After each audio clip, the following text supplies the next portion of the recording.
এদিকে আমরা 20 টাকা দিয়ে টিকিট নিয়ে ভিতরে আমরা চলে এসেছি কিছু খাওয়ার জন্য। তারপর আমার পায়ে ব্যথা হয়ে গেছে।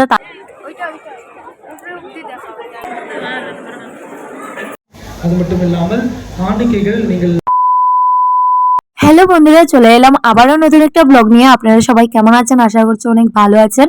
আর আমিও কিন্তু আপনাদের আশীর্বাদে অনেক অনেক ভালো আছি। তো প্রথমেই সবাইকে তুলসী দিবসের অনেক অনেক শুভেচ্ছা আর সবাইকে মেরি ক্রিসমাস। ব্লগটা আমি প্রথম থেকে স্টার্ট করতে পারিনি, যখন বেরিয়ে গেছি তখন থেকেই স্টার্ট করেছি, কারণ একটু উড়াতাড়ার মধ্যে বেরিয়েছি। আমাদের বের হওয়ার কথা ছিল 2টা, বেরোতে বেরোতে বেজে গেল 2:45, কারণ আজকের দিনেও উনি অফিসে গিয়েছিল, অফিসটা বন্ধ ছিল না, তো হাফ করে চলে এসেছিল 1টার সময়। তো রেডি হতে হতে একটু লেট হয়ে গেল। তো ফাইনালি আমরা চার্চে চলে এসেছি। এই প্রথমবার এসেছি আমি। উনি এই চার্চে 5 বছর আগেও এসেছিল একবার।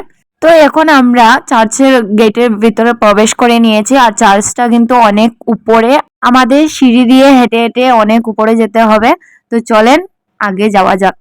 আর দেখেন ওনার সামনে সবাই মোমবাতি জ্বালিয়ে দিচ্ছে। কয়েকটা সিঁড়ি ওঠার পর আমার পায়ে ব্যথা হয়ে গেছে, তার জন্য আমি এখানে বসে পড়েছি। উনি বলছে চলো উপরে চলো, আমি বলছি দাঁড়াও একটু সময় বসে তারপরে যাব।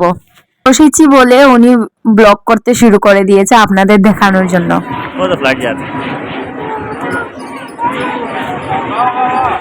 এইদিকে দেখেন শুধু আমি না, এই দিদিটাও সিঁড়ি উঠতে উঠতে এখন পায়ে ব্যথা হয়ে গেছে, এই সিঁড়িটি উঠতে পারছিল না। আর ওনার সঙ্গে যে ওনার পার্টনার ছিল, পার্টনার উপরে উঠে গেছে, বলছে যে তুমি আমাকে রেখে চলে গেছে উপরে। তো ওইটা দেখে আমি হাসছিলাম। তো ফাইনালি আমরা উপরে এসে গেছি। আর এসে আমি বসার পর ওনার জন্য অপেক্ষা করছি, জানি না আমাকে রেখে কোথায় চলে গেছে। তারপরে দেখেছি উনি আমার জন্য জল নিয়ে এসেছে। তো ফাইনালি একটু জল খেলাম, খেয়ে আমি এদিকে দেখেন আপনাদের দেখানোর চেষ্টা করছি, এখানে রাত্রেবেলা প্রোগ্রাম হবে। আর এদিকে উনি সবটা ভিডিও করে নিচ্ছে। আমি বলেছি যে তুমি একটু ভিডিও করে নাও, আমি যদি ভিডিও করতে পারি না তাহলে তোমার ভিডিওটা আমি এড করে দেব। তো এদিকে দেখেন পুরোটা ঘুরে ঘুরে আমরা দেখছিলাম। আর এখানে যিশুর সামনে আমি ওনাকে একটা ভিডিও ফটো উঠিয়ে দিলাম, আমাকেও ফটো উঠিয়েছে। তো এখন চলেন আর একটু ভিতরে যাওয়া যাক, ভিতরে কি কি আছে দেখা যাক। আমি ব্লগ করতে করতে ওনার কাছে মোবাইলটা দিয়ে দিয়েছি। ওনার কাছে মোবাইলটা দিয়ে বলেছি তুমি ব্লগটা কন্টিনিউ করো, কারণ আমার হাতে ব্যথা হয়ে গেছে আর তুমি একটু লম্বাও আছো, ব্লগটা খুব সুন্দর হবে। তো তার জন্য আপনাদের সবটা উনি দেখানোর চেষ্টা করছে। আমার বলছে কোন জায়গায় যাব আর দেখাবো, আমি বলছি পুরোটা ঘুরে ঘুরে তুমি দেখাও।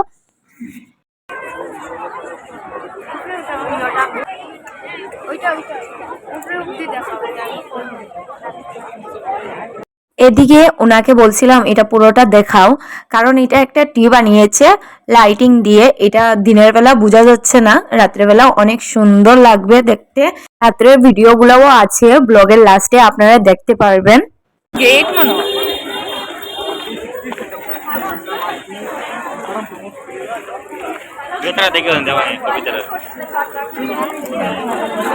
আপনাদের দেখানোর জন্য শুধুমাত্র চার্চের ভিতরে যাচ্ছি, চলেন আপনারা দেখতে থাকেন।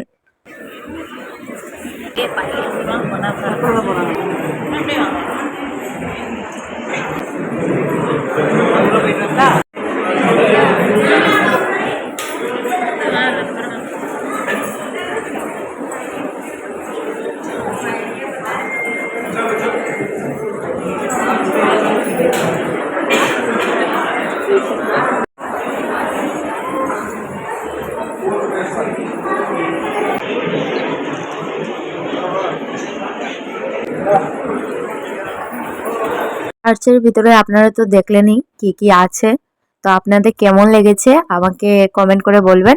তো এদিকে চার্চের ভিতর থেকে বাইরে আমরা চলে এসেছি, বাইরেও আমরা দেখছি কি কি রাখা আছে আর আপনাদের সাথেও শেয়ার করার অনেক অনেক চেষ্টা করছি।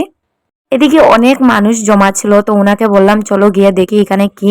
তো উনি বলছে যে এদিকে মানে এয়ারপোর্ট, এদিকে ফ্লাইট যাচ্ছে। তো আমি বলছি এটা দেখার জন্য, এটা অনেক দূরে, মানে এখান থেকে ক্লিয়ার ভাবে দেখা যাচ্ছে না। ক্লিয়ার ভাবে দেখা যায় না, কিন্তু ঠিক আছে, যখন ফ্লাইটটা ফ্লাই করে তখন কিন্তু পুরোটাই দেখা যায়। প্রথমেই তো আমার হাজব্যান্ড আপনাদের দেখালো ভিডিওটা করে। গাছ তো লাইট এখন বুঝে যেত না তো, আর একটু সুন্দর হইলে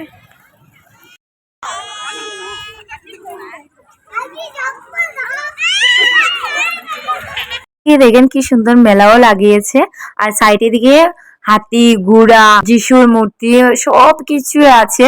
এই দেখেন আপনাদের দেখানোর চেষ্টা করছি আমি। আর এমন সময় মানে বক্সটা বাজছিল, তার জন্যই আমি ভয়েসটা দিচ্ছি, না হলে আমি ভয়েসটা দিতাম না। সবাই কি বলছে কি না আপনারা শুনতে পেতেন, কিন্তু বক্সের আওয়াজে আপনাদের ভালো লাগতো না, তার জন্য আমি ভয়েসটা দিচ্ছি। আর এদিকে বেশিরভাগ মানুষ তামিলই কথা বলছে। তো এদিকে দেখেন ফ্লাইট যাচ্ছে, ওই যে উপরে দেখেন কি সুন্দর লাগছে দেখতে। এদিকে আমরা 20 টাকা দিয়ে টিকিট নিয়ে ভিতরে আমরা চলে এসেছি কিছু খাওয়ার জন্য দেখেন 20 টাকা দিয়ে টিকিট নিতে হয় এখানে। বাহ! এরপরে তো আমরা ভিতরে চলে এলাম। আসার পর অনেক দোকান দেখেছি, দোকানের খাবারগুলো একদম ভালো লাগেনি। তো এদিকে উনি জিনিস দেখছিল, এগুলা সব জিনিসই যিশুর, তো তার জন্য কিছু নেই এদিকে। একটা দোকানে আমি একটা জিনিস দেখেছি, কি ফ্রাই পটেটো বলে না কি জানি না, অনেক দিন ধরেই মোবাইলে দেখছি, কিন্তু আজকে সামনে সামনে দেখে ওনাকে বলছিলাম আমি খাবো, দাঁড়ান একটু পরে দেখাচ্ছি। আর এদিকে এই মেয়েটা বানাচ্ছে পাখির ডিম, পাখির ডিম দিয়ে অমলেট বানাচ্ছে। তো ফাইনালি দেখেন ওইটা খাওয়ার জন্য আমি দাঁড়িয়েছিলাম, যে এতদিন ডিম আমি মোবাইলে দেখছিলাম, তো আজকে আমার কিনে দাও, আমি টেস্ট করে দেখবো কেমন। তো ওনাকে প্রথমে টেস্ট করিয়েছি, উনি কিছু বলেনি, বলছে তুমি খাও, খেয়ে টেস্ট করে দেখো। আর টেস্ট করার পরে আমি বলছি আমি আর খাবো না কোনোদিন। টেস্টটা এত বাজে, একদম ভালো লাগনি আমার খেতে, সত্যি। মোবাইলে দেখে ভাবতাম ওয়াও সবাই খাচ্ছে, দোকানে কি ভিড়, খুব টেস্টি হবে। আর যখন আমি টেস্ট করেছি আমার একদম ভালো লাগেনি সত্যি। তো যাই হোক, আমি একটু খেয়েছি, খাওয়ার পর ওনাকে দিয়ে দিয়েছি, ওনার ভালো লেগেছে।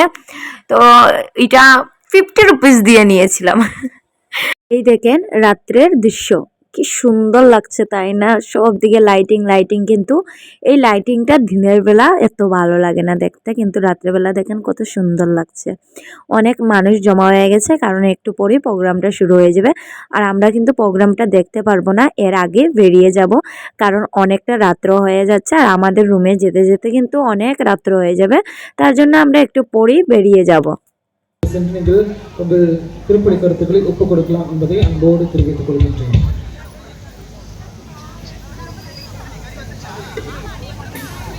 আমরা এদিকে বেরিয়ে পড়েছি, অনেকটা রাত্র হয়ে গেছে, অনেকটা রাত্র বলতে তখন বাজছিল 6:30। 6:30টাও কিন্তু আমাদের জন্য অনেক বেশি রাত্র, কারণ এখান থেকে আমাদের রুমে যেতে যেতে 1.5 ঘন্টা লেগে যায়। তো ফাইনালি আমরা গেট থেকে বেরিয়ে আমি রাস্তাতে চলে এসেছি। ওই তো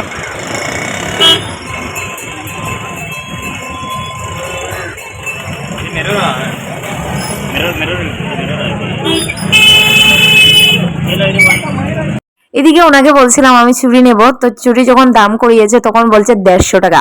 আর আমাদের রুমের সামনেই একটা মার্কেট আছে, এখানে 80 টাকা দিয়ে পাওয়া যায়। তো যাই হোক, এখানে আসার পর উনি বলছিল কানেরই নিয়ে নাও তুমি। 4 জোড়া কানের নিয়েছি, ঘরে গিয়ে আপনাদের সাথে শেয়ার করবো। এদিকে মুড়ির লাড্ডুও নিয়েছি। এখন আমরা রুমে চলে যাচ্ছি। তো আজকের ব্লগটা আমি এখানে শেষ করছি, দেখা হবে নতুন কোনো ব্লগ নিয়ে। সবাইকে বাই, টাটা।